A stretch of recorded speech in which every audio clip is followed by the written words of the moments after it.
Can you tell the difference between communication and mischief? Discover the hidden reasons behind challenging behavior in children and learn effective strategies for managing it. This is a highlight reel of my interview with Susie Forbes, an occupational therapist, mental health care practitioner, award-winning speaker, parenting coach, author, and a single mama who founded the Wonderful Society. Susie and I had a great conversation about the neurobiology of mischief and regulation in children. As parents, we often find ourselves scratching our heads, wondering why our children seem to be constantly testing boundaries. In this video, we'll explore the underlying reasons behind your child's behaviors and provide practical strategies to help you navigate the challenges. Susie began by explaining how mischievous behavior is often a form of communication.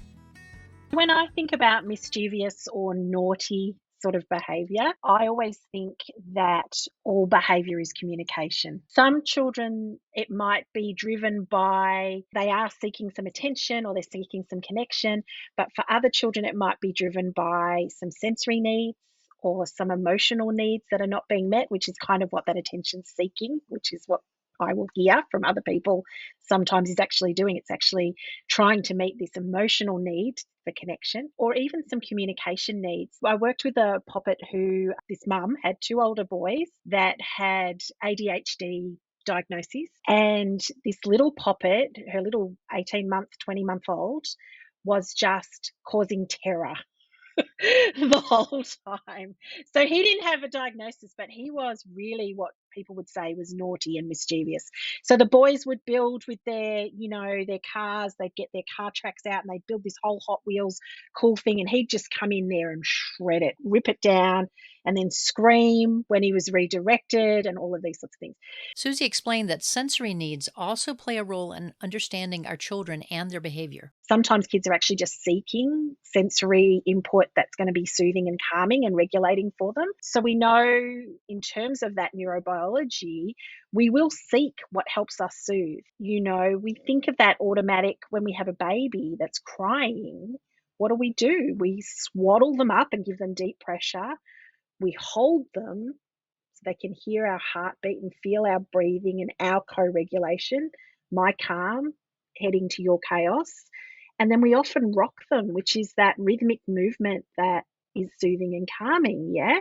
So often kids will choose, there's so often, I work in a school environment as well as doing my parenting private practice, and kids will be rocking in their chairs. Why are they rocking in their chairs?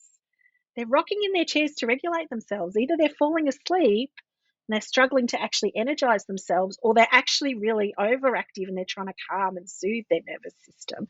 So when we watch kids' behavior, we actually get a lot of clues about what sorts of tools are going to work for them. Sensory needs play a significant role, but emotional factors can also contribute to challenging behavior. Susie described how emotional regulation begins very early. So in terms of emotional needs, we have a drive, we have a neurobiological drive for connection. Like the very first thing your baby wants is to see your face and to see what's happening with your face and to feel your face and to have that touch and to hear your heart. That's what a baby wants when they're born. They're driven to it.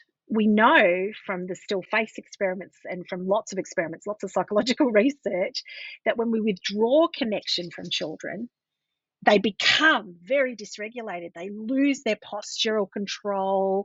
Their eyes skitter everywhere. They actually push towards the periphery because they're getting into a stress response. Their eardrums actually soften and they're looking for loud sort of danger sounds rather than tuning into human talk. We know these stress responses are occurring. And the only way to restore the postural control, the visual attention, the auditory attention to speech sounds is to actually rebuild that connection and recreate that safety, the safe connection. In addition to sensory and emotional needs, communication difficulties can also be a contributing factor. Susie says that kids who are attention-seeking may actually be communication-seeking. So when we say kids are attention-seeking or their behaviour is attention-seeking, I like to replace it with their connection-seeking. And again, we need to look at ways that we can do that are appropriate for them and that meet their needs, but that are also appropriate for the rest of the family and for the context they have to go into. And teach those skills really explicitly often for children that have neurodiversity. Some children have a higher need for sensory input. Building strong connections with your child is essential for their emotional well-being. Even if they're getting their needs met, they might actually have bigger sensory needs. They need to move more, they need to touch more in order to actually meet that. So their sensory threshold is much higher. They need more of it to actually meet that need. It's not an equal playing field. And then when that need's met, you see a much calmer, more regulated child. As a parent, you are the expert on your child. Find out what you can do to advocate for your child. I think it's really important too that families know that they're experts in their kids. They really have a handle usually on their kids. And I've been in lots of care team meetings and meetings at schools and meetings where parents have been present and their voice has kind of been quiet, even though I know they know their child better than any other. I worked with one family, again in the US, where the little boy presented. So we would do intake assessments at 3 to decide whether they were eligible for, your special day preschool type situation. And this little boy came in and he was clearly hard of hearing or completely deaf. He could not pass any of the screenings. We were banging things behind his head and he was not reacting in any way at 3. This is quite significant because he's, that window of developing your language, you got to get it in that 0 to 5, right?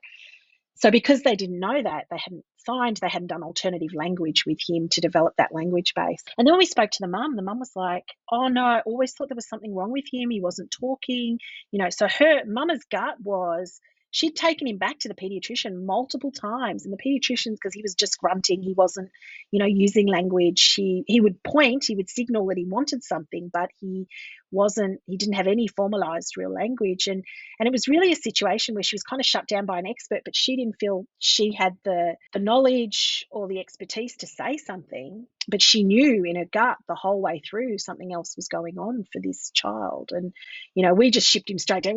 We were lucky in our school district. We actually had an audiologist in the team. And so she just took him straight down and tested him and just went, nah, this kid can't hear anything. He's got a severe hearing loss. That then, cascaded into a whole bunch. And yes, of course, he came into a preschool environment. We taught him to sign and all of those sorts of things. And we made up a lot of lost ground. But it's a situation, again, where I sort of am like, as a parent, if you've got a gut feeling that something's going on with your child and you're not getting the right answers, talk to other professionals, talk to multiple people, because someone might recognize something in what you're saying as well. I think it's really important that we empower parents, and that's why I'm now parent coaching more than doing direct work, because I really feel strongly that we need to empower parents to be a key part of this whole conversation and be able to not just advocate for their child, but actually really be attuned to their child and understand what their child needs, because we see much better gains, whether they have neurodiversity or not, or other disabilities. Also, that they can advocate with the knowledge and be